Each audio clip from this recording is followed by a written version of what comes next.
Bueno, bienvenidos a otro video más. Fíjense que luego del breve reinado de Amón, breve narrado aquí en la Biblia, solamente también reinó brevemente.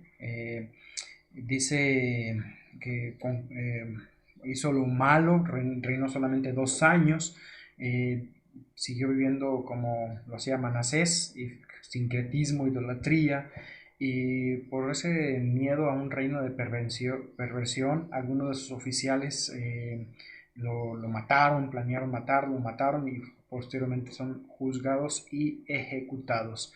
Así entraremos ahora a ver ya el capítulo 22. A ver, un gran rey, el rey Josías, este rey que tenemos en esta parte, pues fue quizás dentro de todos los reyes, el mejor de los reyes, uno de los mejores reyes de Israel, justamente en un tiempo de oscuridad, el último rey bueno, con su Pascua, con algunas reformas que hizo realmente inigualables con respecto a otros reyes. Fíjate que comenzó a reinar a los 8 años, uno de los reyes más jóvenes, reinó 31 años, es decir, de los 8 hasta los 39 años de edad. En su tiempo, pues el poder o la potencia que había sido Asiria anteriormente, ahora vendría a ser ya no más Asiria, sino viene a conquistar, en esta parte vemos a Babilonia conquistando a Siria, y ahora el poder mundial es Babilonia. Es durante su tiempo que ocurre ese cambio. Cuando tenía 16 años comenzó a buscar al Señor y comenzó con algunas reformas, entre ellas, primero, versículos 3 en adelante, la reparación del templo. Mientras reparaban el templo por todo el abandono que había tenido en toda esa época de maldad de Manasés. Puedes ver muchos más detalles también en Crónicas, capítulo 34, versículo 8, segundo de Reyes 22:8.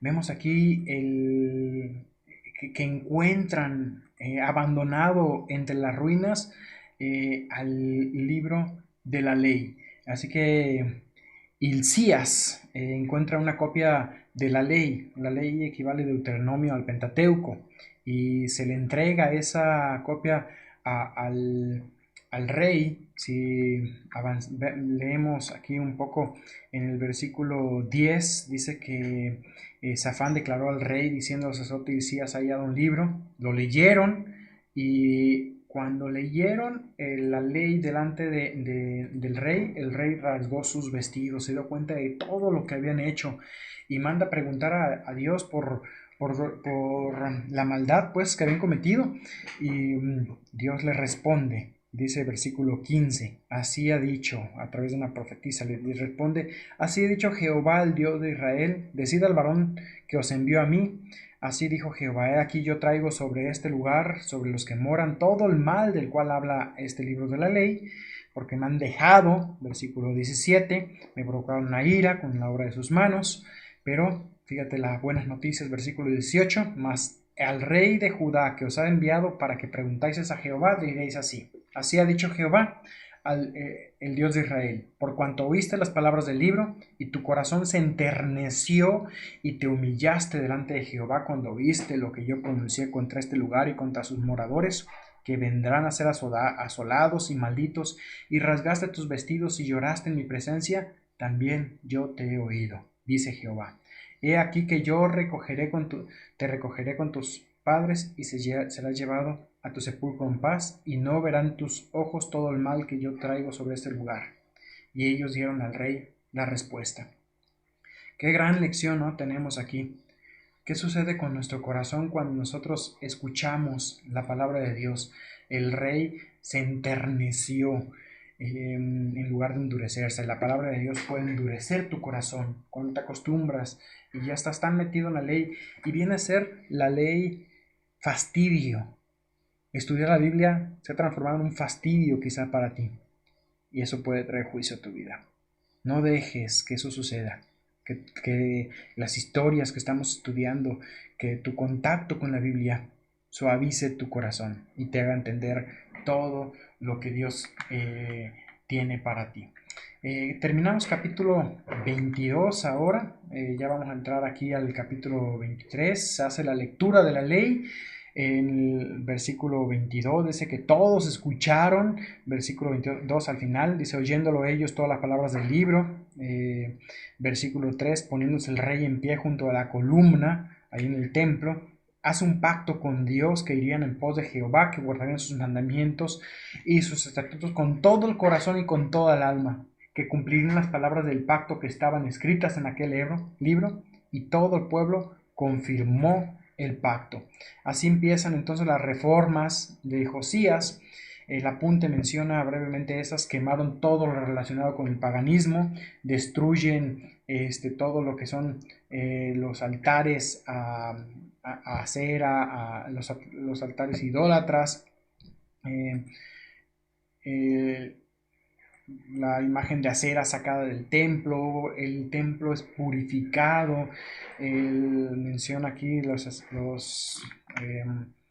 sacerdotes de la tierra también fueron sacados. El lugar de los sacrificios humanos a Moloch, cerca de Jerusalén, es destruido. El versículo 10 lo menciona también aquí. Profanó Tofet, para que ninguno pasase a su hijo o a su hija por fuego a Moloch. Así que es una gran cantidad de reformas. Y también, si vemos, bueno, avanzamos hasta el versículo 15, 23, 15, para ver este altar que había levantado Jeroboam. Dice el versículo 15, igualmente el altar que estaba en Betel, en la nación de Israel, los de los becerros, fue destruido, fue eh, profanado. Versículos 21 al 23, la Pascua de Josías. Una vez que se elimina toda la idolatría, dice el versículo 21, en el segundo, entonces mandó el rey a todo el pueblo, haced la Pascua de Jehová vuestro Dios, conforme a lo que está escrito en el libro de este pacto. Dice el versículo 22, no había sido hecha tal Pascua durante los tiempos desde los tiempos de los jueces, ni en todos los tiempos de los reyes de Israel, nunca se había hecho una Pascua como esta. Los levitas fieles, nos damos cuenta aquí también algo, que habían escondido el arca. En el segundo de Crónicas, versículo 35, 3, dice: los levitas que enseñaban en todo Israel, que estaban dedicados a Jehová, le dice a ellos: poned el arca santa en la casa que edificó Salomón. Posiblemente la escondieron el arca, porque si te recuerdas, muchos de los tesoros habían sido dados a reyes extraños, así que el arca había sido escondida. Y dice: para que ya no la carguéis más sobre los hombros, servir a Jehová vuestro Dios y a su pueblo Israel. Así que se restituye el sacerdocio, los levitas vuelven a sus quehaceres, el templo vuelve a funcionar como debía de ser. Versículos 24 dice: así mismo barrió Josías a los encantadores, adivinos, terafines, todas las abominaciones que se veían en la tierra de Judá, en Jerusalén, para cumplir las palabras de la ley. Dice versículo 25: no hubo otro rey antes de él que se convirtiera a Jehová de todo su corazón y de toda su alma. Mira las palabras aquí: todo su corazón, toda su alma, todas sus fuerzas, conforme a toda la ley de Moisés. 4 veces aparece aquí la palabra todo, conforme al gran mandamiento de adorar al Señor con todas sus fuerzas. Y bueno, aun cuando hubo esta gran conversión, la realidad es que ya la nación de Israel constantemente se había apartado. Y dice versículo 26: con todo esto Jehová no desistió del ardor con que su gran ira se había encendido contra Jehová, por todas las provocaciones con que Manasés la había irritado. Hay una realidad en la Biblia, es la ira de Dios sobre el pecado. Y no es posible entender la salvación de Dios sin entender la ira de Dios. No es posible entender la reconciliación sin que haya un Dios airado. La reconciliación tiene que ver con Dios quien busca reconciliarnos. Un Dios airado por nuestros pecados busca la reconciliación. Aun cuando Él es el ofendido, Él tomó la iniciativa para buscarnos. Y bueno, finalmente vemos en el capítulo 23 al final la muerte de Josías. Muere en combate, en una batalla contra Faraón Necao. Dice que subió contra el Faraón Necao contra Siria. Este mapa nos muestra justamente el reino de Josías. Y bueno, viene el Faraón Necao a luchar contra Siria. El pleito no era contra Judá, pero Josías pretende evitar que el ejército pase, el ejército de Faraón pase por ahí, y esto fue una mala decisión. Dice en el versículo 29 que Necao, rey de Egipto, subió contra Siria, salió contra él Josías, pero dice que le mató en Megiddo. Así que en esta ciudad donde se encuentra el faraón, bueno, el Josías con el faraón Necao, allí Josías es muerto. Versículo 30 dice que su siervo lo pone en un carro, lo trajeron muerto a Jerusalén, lo sepultaron, y el pueblo lo tomó a Joacás, hijo de Josías, y lo ungieron y lo pusieron por rey en lugar de su padre. Así es entonces que comenzamos ahora con el reinado de Joacás. Un reinado breve, pero bastante malo. A partir de entonces ya estamos terminando con la gloria del imperio de Judá. Bueno, ya terminando el reinado de Sedequías, versículos 18 al 20, dice que reinó en Jerusalén 11 años, dice que hizo lo malo ante los ojos de Jehová, conforme a todo lo que había hecho Joacim, y vino la ira de Jehová contra Jerusalén y Judá, hasta que los echó de su presencia, y Sedequías se rebeló contra el rey de Babilonia.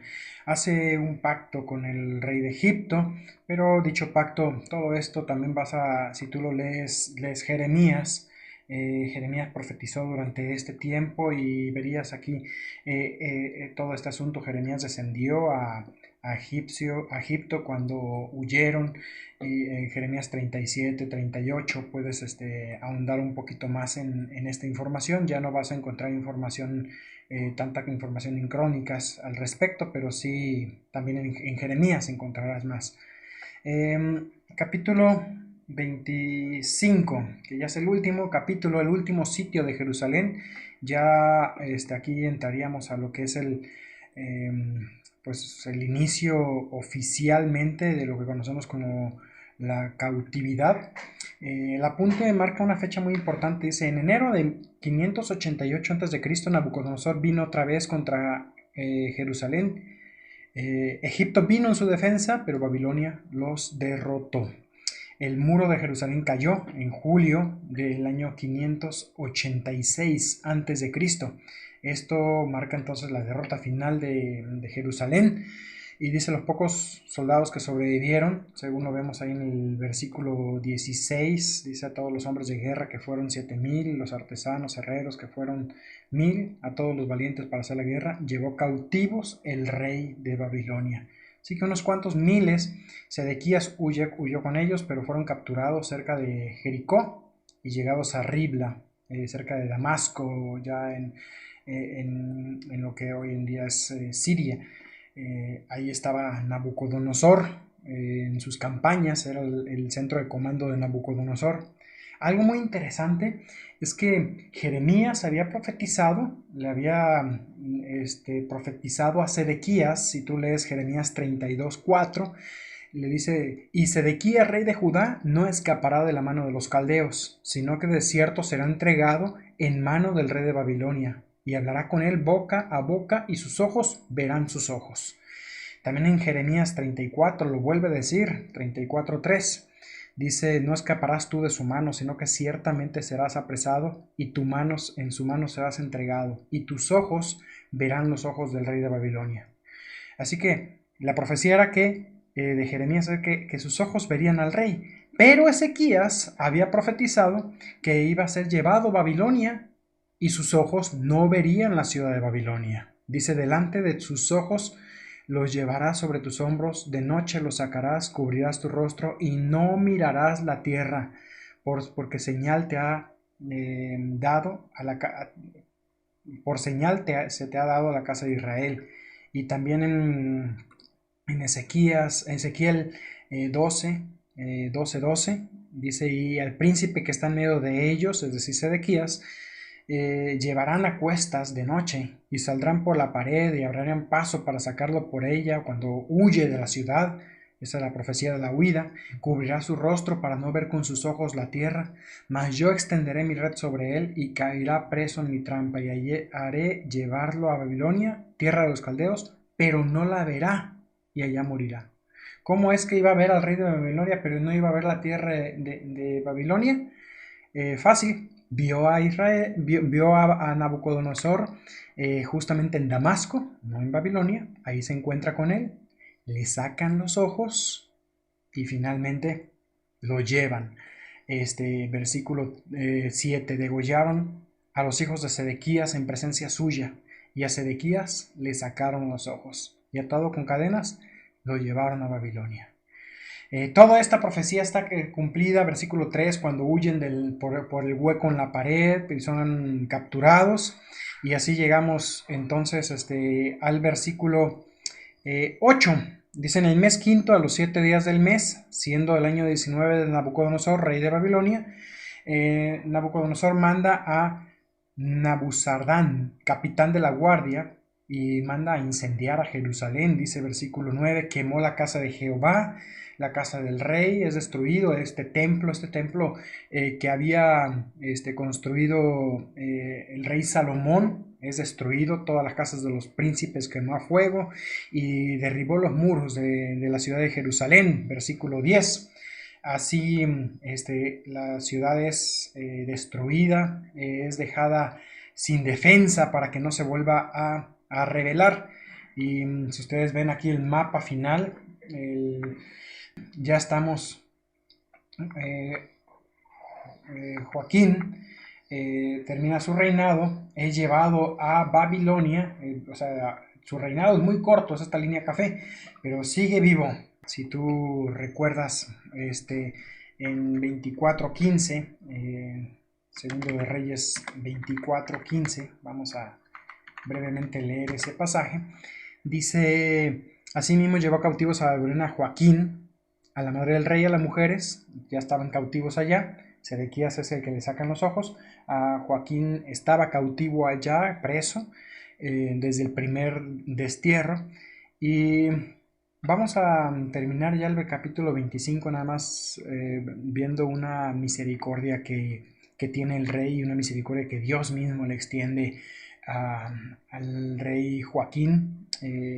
Dice, aconteció en los 37 años del cautiverio de Joaquín, rey de Judá, en el mes 12º, a los 27 días del mes, que Evil Merodac, rey de Babilonia, en el primer año de su reinado, libertó a Joaquín, rey de Judá, sacándolo de la cárcel, y le habló con benevolencia, y puso su trono más alto que los tronos de los reyes que estaban con él en Babilonia, y le cambió los vestidos de prisionero, y comió siempre delante de él todos los días de su vida. Y diariamente le fue dada comida de parte del rey de continuo todos los días de su vida. Esta última nota positiva demuestra la gracia de Dios, la fidelidad de cuidar a su pueblo, y más adelante cuando Ciro derrota a Babilonia, permitió que los judíos pues volviesen a Jerusalén a reconstruir. En cuanto a las fechas, Jeremías 52, 28 al 30 mencionan 3 deportaciones. Una de los mayores era de 3.023 judíos que fueron llevados a Babilonia junto con Joaquín en el 597. Y así termina entonces el reino de Israel y de Judá, que son llevados cautivos respectivamente a Siria y a Babilonia. En Babilonia, pues ese cautiverio duraría 70 años hasta que posteriormente el decreto de Ciro se permite que primeramente Esdras regresase a construir el templo, y el decreto final de la reconstrucción de Jerusalén lo daría ya en tiempos de Nehemías, que reconstruyen los muros. Ya para entonces, pues ya estamos estudiando los libros posexílicos. Las fechas, como yo les he dicho, de aquí de la línea de tiempo, pues no son las fechas exactas que nosotros estamos manejando. Y bueno, aquí estamos terminando ya los videos de Libros Históricos 2. Espero que esta materia haya sido de bendición para ustedes y que pues hayan sacado muchas conclusiones también prácticas para su vida. Que Dios les bendiga y nos seguimos viendo ahí en clase, en las conferencias.